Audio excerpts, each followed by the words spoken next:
There's an ancient principle in imperial politics. When a junior partner realizes the senior partner has no leverage, the alliance dissolves overnight. For 75 years, France operated as America's loyal European deputy in managing African affairs. But on December 18, 2024, President Emmanuel Macron stood in Dakar, Senegal, and announced France would withdraw all military forces from West Africa and establish a new partnership framework with Russia and China. The American empire just lost its last foothold in Africa. I worked at the IMF for 11 years. I've watched colonial relationships collapse, seen resource wars disguised as peacekeeping, and witnessed the exact moment when empires realize they've lost continents they thought they controlled.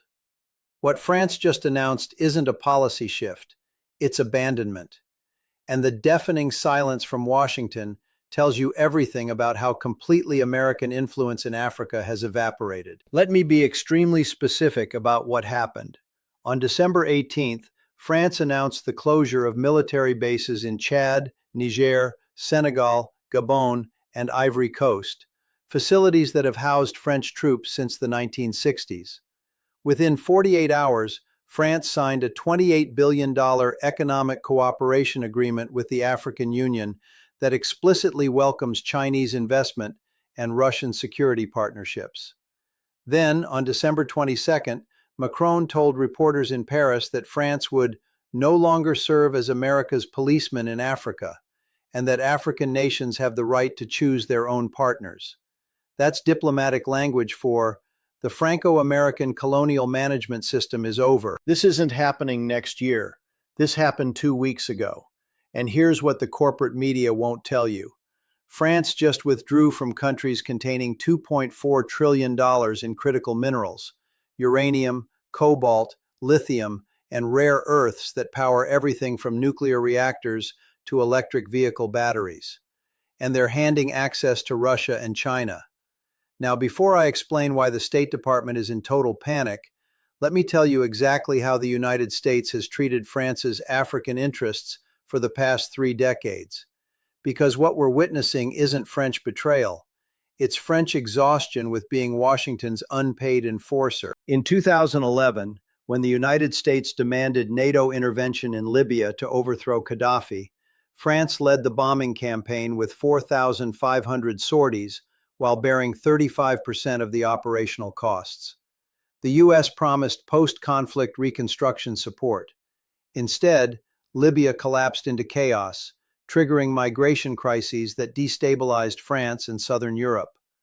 The United States offered no compensation, no refugee burden sharing, just criticism that France wasn't doing enough to stabilize the mess Washington created. In 2013, when Islamic militants seized northern Mali and threatened to march south, France deployed 4,000 troops in Operation Serval to prevent collapse. The U.S. provided intelligence support but refused to commit ground forces, telling France this was their backyard to manage. France spent $1.2 billion annually for a decade fighting insurgencies in Mali, Burkina Faso, and Niger, while American officials complained that France wasn't winning fast enough. When France requested reimbursement for protecting uranium mines that supply 30% of Europe's nuclear fuel, Washington said African security was a French responsibility. In 2017, when President Trump announced he wanted European allies to pay more for NATO, he specifically cited French operations in Africa as proof France could afford higher defense spending.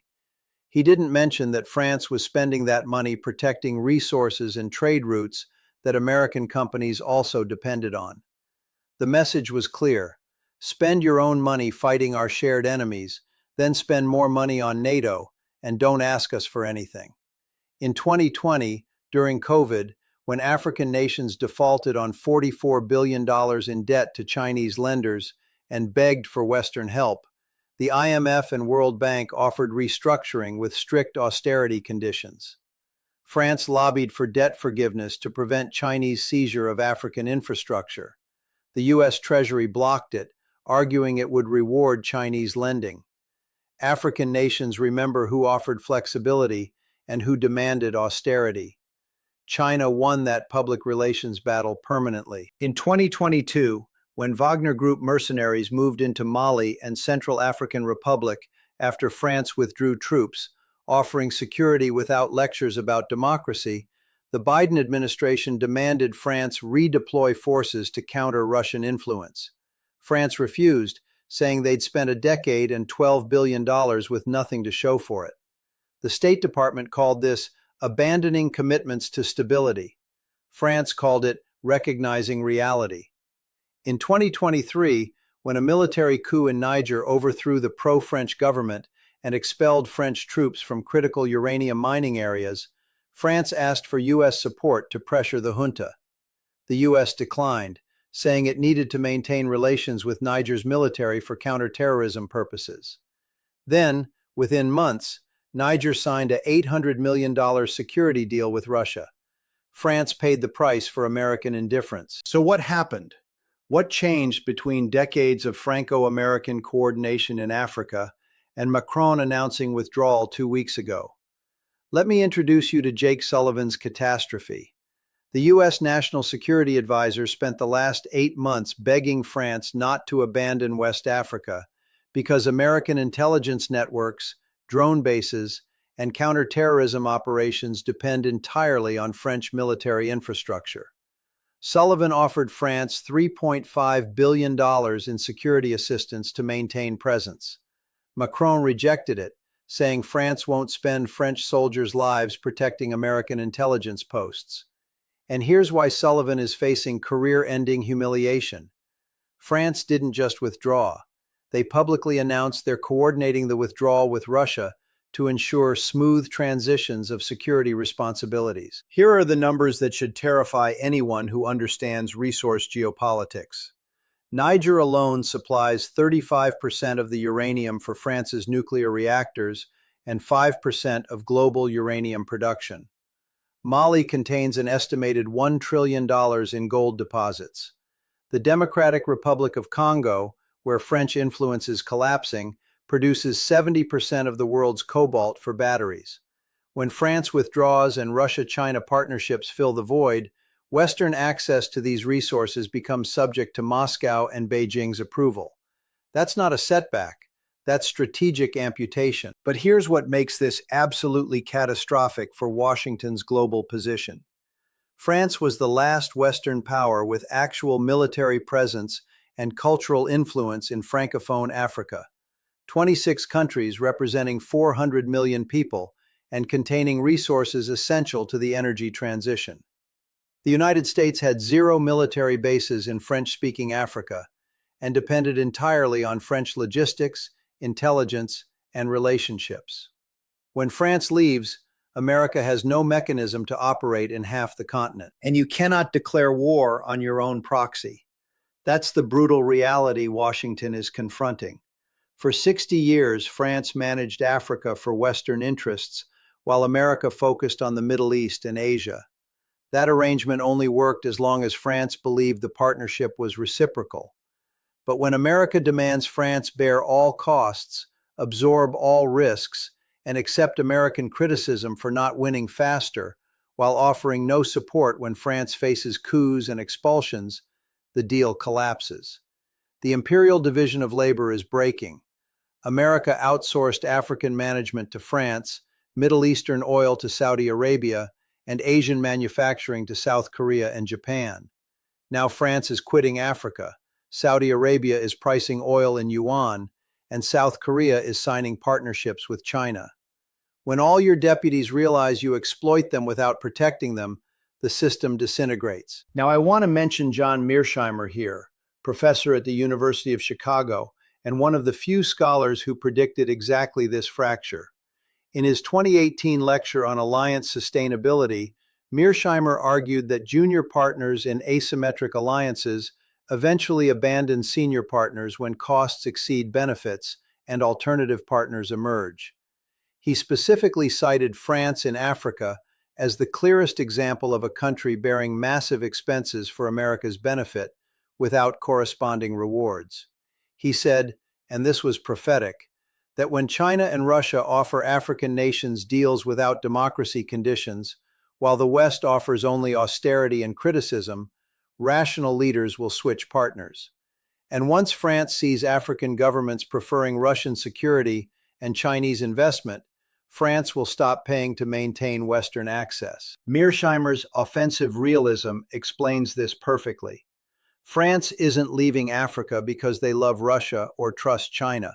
France is cutting losses because rational calculation shows that maintaining presence costs billions annually, generates terrorism blowback, and produces no strategic advantage when America provides no support and African governments are choosing alternative partners anyway. It's not ideology, it's cost-benefit analysis. And Washington's mistake was assuming France would pay forever. Academic consensus completely missed this. For 20 years, scholars assured policymakers that France would never abandon Francafrique because of cultural ties and historical interests. They were wrong. They assumed African governments would always prefer Western partnerships because of democracy and human rights. They were wrong.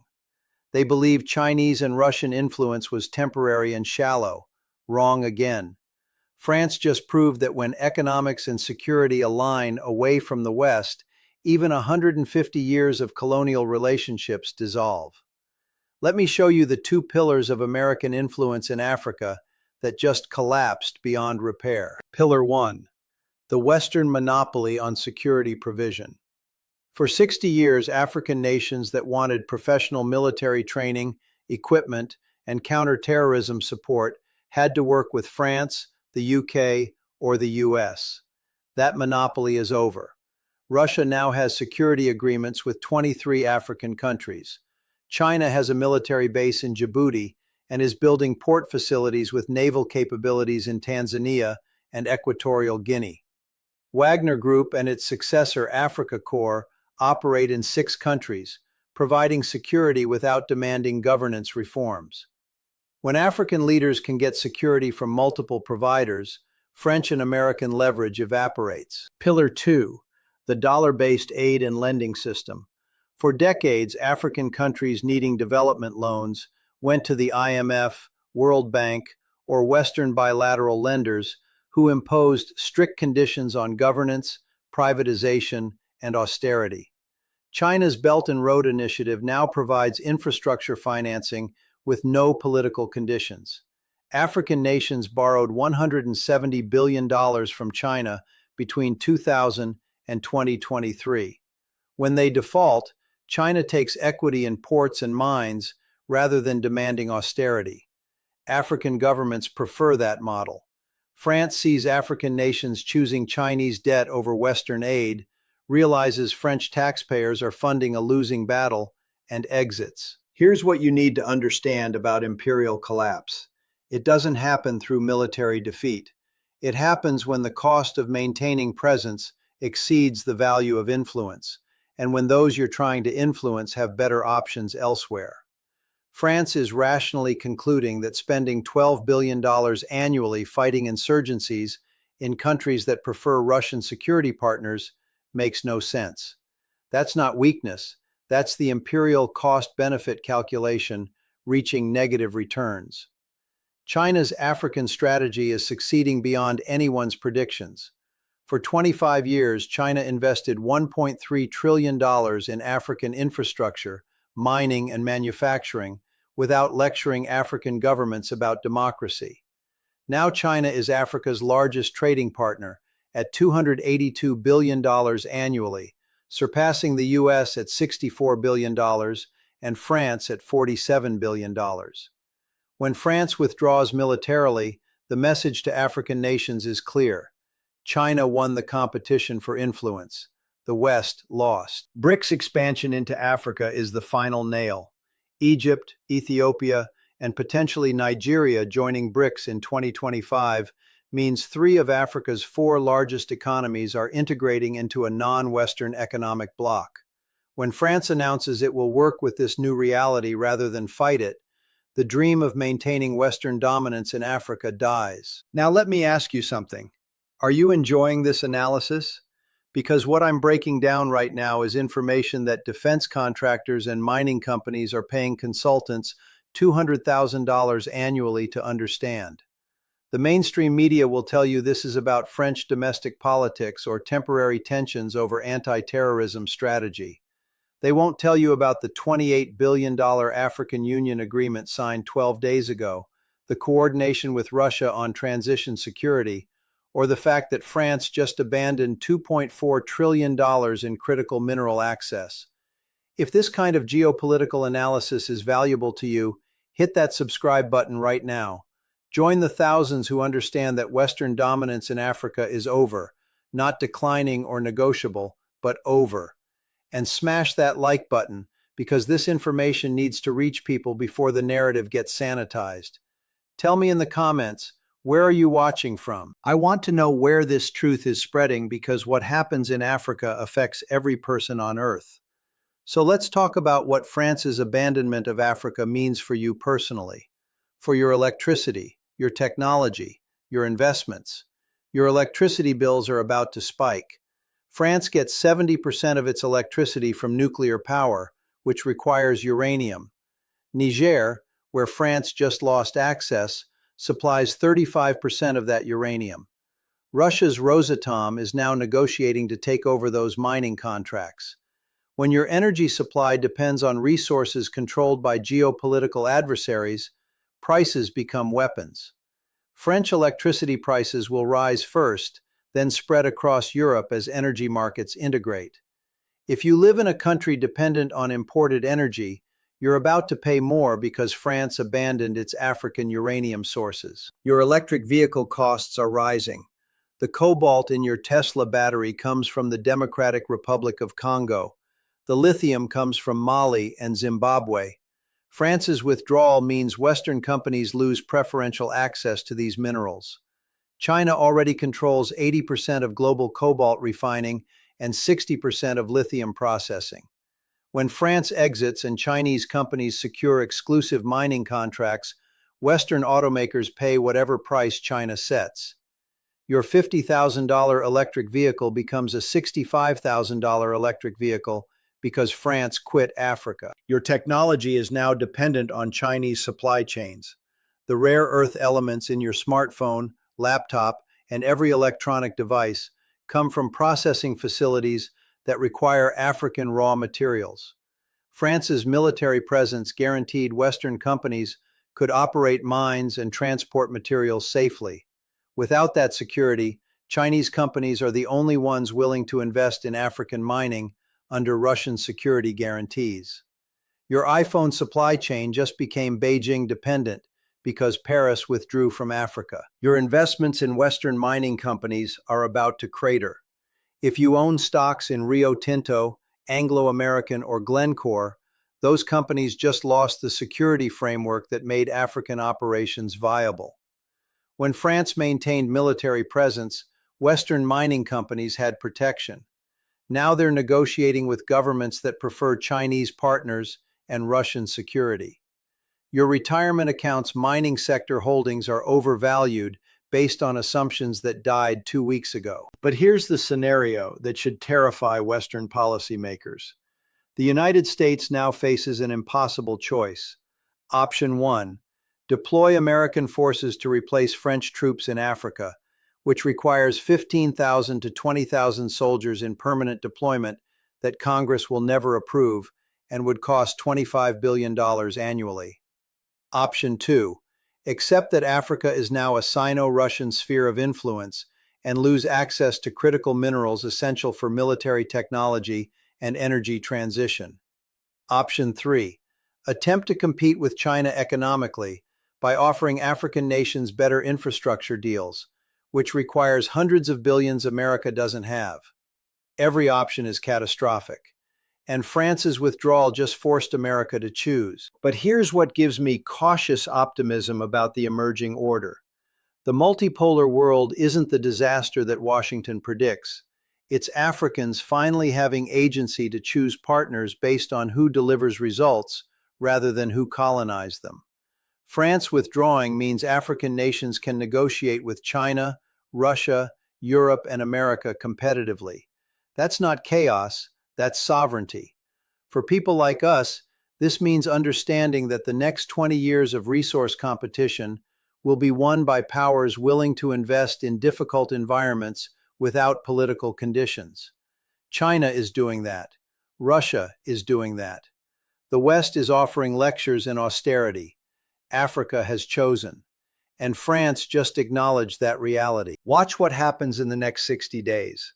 If Germany announces drawdowns in its African partnerships, you'll know European consensus is shifting. If Italy renegotiates its Libya agreements to include Russian security guarantees, you'll know Southern Europe is abandoning American Africa policy. And if the UK quietly reduces commitments in former colonies, you'll know the entire Western structure in Africa is collapsing simultaneously. The transition has already happened. The world just hasn't processed it yet. France made that transition undeniable by showing that even colonial powers with 150 years of history will abandon unprofitable commitments when better resourced competitors offer Africans superior deals. The great irony is that the United States spent decades telling France to bear the burden of African security, while America focused on more important regions. France just called that bluff. Africa mattered. America ignored it. China and Russia filled the void. And now France is leaving America to face the consequences alone. This is the world now, not someday, now. And your ability to navigate what comes next depends entirely on understanding that empires collapse when deputies quit, and deputies quit when the costs they bear exceed the benefits they receive. France understood that. Washington didn't. And 2 weeks ago, that understanding became policy.